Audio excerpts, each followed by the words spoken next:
the feels for you, yeah, yeah, yeah, yeah. You have stolen my heart, oh yeah. Never let it go, oh, oh, no, never let it go, oh, oh, oh. Lightning straight to my... Hello everyone. Announcement. Disclaimers. I do not own any characters or audios in the video. This video contains swearing.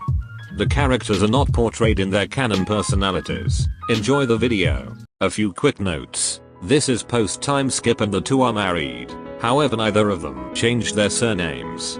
Some characters don't have Japanese names as they live and were born in Argentina, not Japan. Alright, let's go. No. But why not? He wouldn't like it. He wouldn't like you. Are you sure? Yeah, you're doing it. I'm an adult. And besides, he's going to make me carry in all of his bags. He wouldn't appreciate it if we're up that late as well. You're no fun. I know. Also, you're 12. You know better than to stay up until 2 in the morning. Sebastian huffed. Well, what if we don't bring Veronica into this? Fine. Iwaizumi let out a small laugh and rolled his eyes. Dad will be home tomorrow morning before you all wake up. Staying up to greet him wouldn't make him happy, but we haven't seen him for 2 whole months. We've seen him on video calls. Veronica stuck her tongue out. Hey, why are you out of bed? I wasn't in bed in the first place. So why did you come down here? To see Daddy when he got home. Figured. He won't be home until really late. But you can see him tomorrow morning, love. Veronica pouted. He'll be happier to see you well rested and awake. Humph. Hey, where's Hugo? Veronica and Sebastian shrugged. Well, Veronica, let's get you to bed. We'll find Hugo in a bit. Veronica jumped up onto Iwaizumi, who grabbed her and held her up. You're getting too big for this. Iwaizumi and Veronica walked up the stairs, Sebastian following. They split and Iwaizumi carried Veronica into her room. She hopped down and flopped onto her bed. Hey, before you lay down, let me braid your hair. We don't want it getting tangled while you sleep. Iwaizumi grabbed a brush on Veronica's nightstand and took the hair tie off his wrist. He walked over to the bed and sat, beginning to brush out the girl's hair. He separated her hair into pieces and began to weave them together. Do you think Dad will be happy to see us tomorrow? Well, of course. He loves all 3 of you with his entire heart, and he misses you so much. Why wouldn't be happy? Veronica sniffed. Veronica? Are you okay?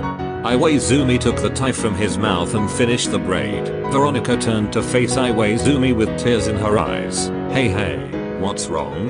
Before he left I made him angry. I didn't get to apologize. Do you want to tell me about what happened? Veronica shook her head. Iwaizumi wrapped her in a hug. Can I tell you a secret? Veronica nodded and laid down. He can't stay mad at any of you.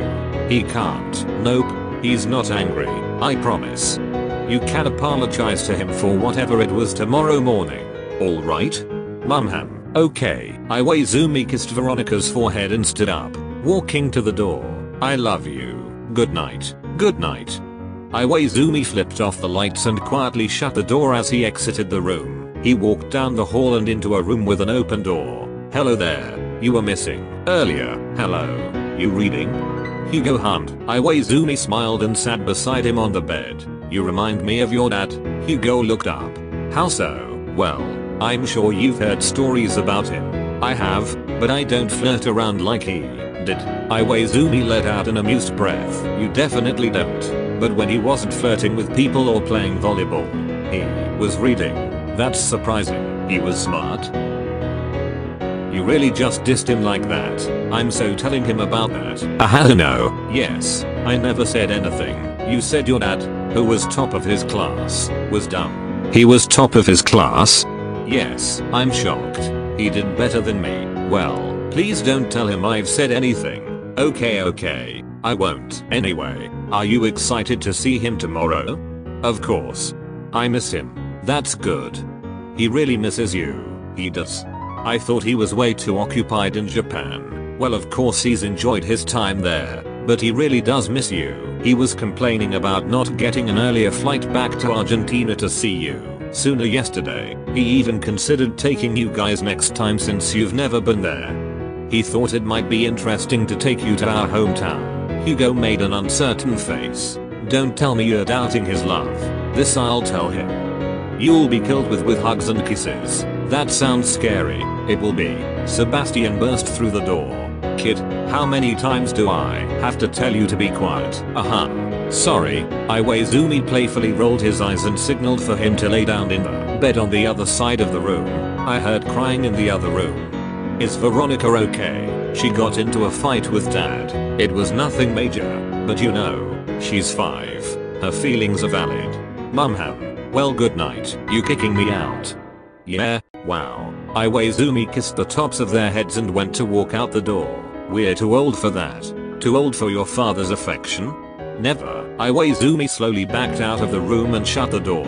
He walked into the living room to wait for his husband.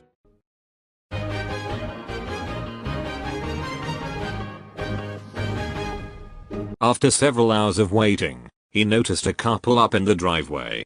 IwaOi perked up and looked over at the door. Oikola ran up to the doorstep, bag still in the car, carefully opened the door so it wouldn't make a loud noise, and silently screamed as he jumped onto IwaOi. Well, hello my love. Hello my precious Iwa-chan. You're 41. You can't stop calling me that. Never. IwaOi connected their lips. Oikola grinned. Go get my bags. What, why? I wanna go check on my babies. Ugh, fine. Oikola quietly darted up the stairs and entered the kids' rooms while IwaOi grabbed the bags. Goodness. The two finished what they were doing and made back up. Bed. Ugh. Well, how was Japan? What do you mean? We grew up there in the town I stayed in, you know what it was like. Well, I meant how was everyone? And did you adjust easily?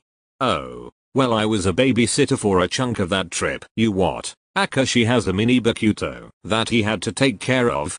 I was staying in a hotel right by their house. Oh, when I wasn't playing I was with those 3. Or with Maki and Matsun and their pet. Rats.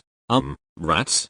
Yeah, rice, broccoli, metal chair, bowl, chopstick, water and cat. What? Actually I expected nothing less. What the fuck? Yeah, wait, I have a picture with some people you might know. Oh. Oikola pulled out his phone and opens up a picture of him with a small ginger child and Kageyama. He flipped it towards IwaOi. Is that Hinata? What the hell, no. Well, that's Tobio. Is that Hinata's kid? And Kageyama's? That's it, I'm going to bed. Oikola laughed. He laid down and IwaOi turned to face him and held his hand. It's nice to not be sleeping alone. I agree.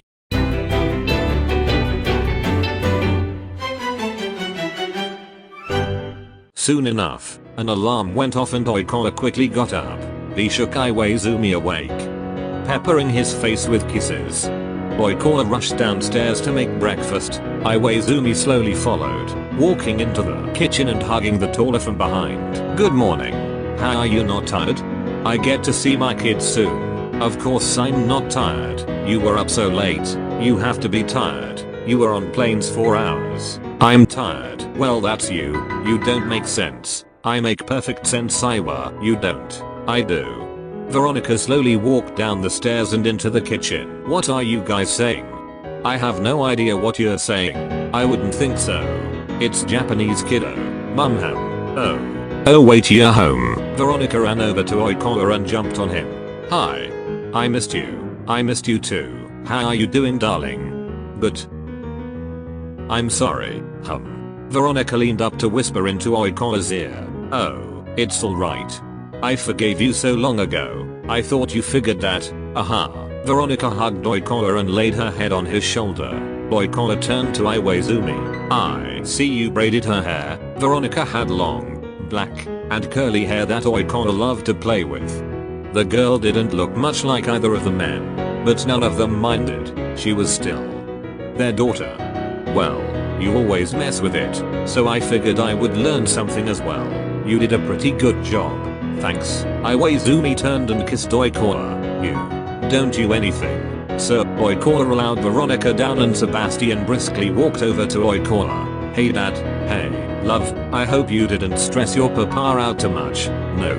IwaOi placed the spoon in his hand down and slowly turned to face Sebastian and Oikola. Are you sure about that? Sebastian grinned. Yup. IwaOi snorted and turned back around. Oikola raised an eyebrow at Sebastian and continued to hug him. Sebastian began to attempt to escape Oikola's grasp. Can I eat? Are you trying to avoid my hugs? Yeah, now can I eat? Iwaizumi laughed and Oikola stood there before wiping a fake tear. Wow, the betrayal. Mumham. A few minutes after the two kids started eating, Hugo trudged into the room. Oikola gave him a mock angry look. Hugo froze. What? You dared out my love? Papa, you told him. Iwaizumi shrugged. Yeah. Oikola ran up to him and squeezed him, gently planting small kisses all over his head and face. Hugo laughed and attempted to break free. I got it, I'm sorry. Never forget how much I love you.